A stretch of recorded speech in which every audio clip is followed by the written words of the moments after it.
readers, and welcome back to 60 Second Recs. My name is Christina, and for you today I have 1.5, I guess technically 2, dark academia picks. Something about the fall, the months of like September to November and sometimes even December, I feel like reading a dark academia pick. Dark academia, for those that aren't familiar with the term, is a book that's set at a school. It could be high school, college, private, or like something a little bit older like a grad school. Something about the campus is magical. Or there's a secret society, or there's just some sort of secret that our main character becomes involved with.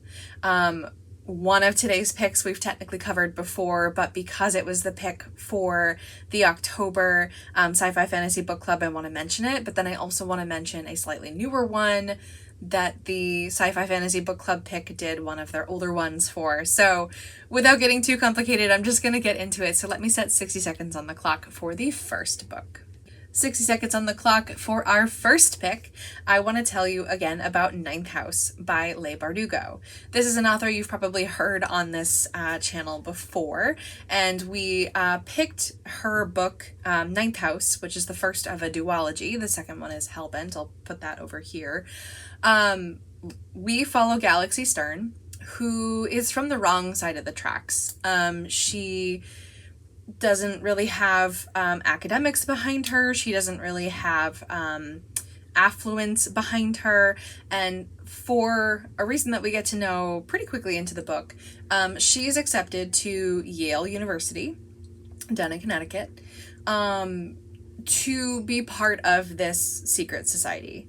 On this campus in Yale, there are several secret societies, all of which know that there's some touch of magic in the world, all of which know that there are ghosts in the world. And Alex is brought in to be part of one of these societies. She has her mentor, Darlington, who is going to show her the ropes.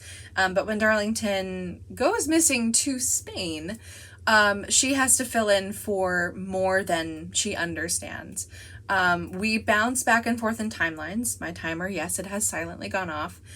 We bounce back and forth in timelines. We go from last fall when she starts on campus and meets Darlington.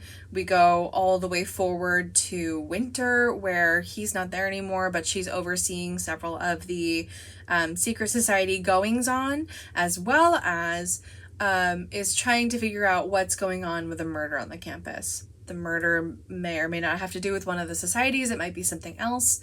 It is definitely a strong dark academia pick for you to pick up this fall. As promised, I have a second recommendation for you. 60 seconds on the clock. This time I want to tell you about An Academy for Liars by Alexis Henderson. Sci-Fi Fantasy Book Club read House of Hunger in the past and very much enjoyed it. This is a very different setting, just as her previous book, The Year of the Witching, was also very different.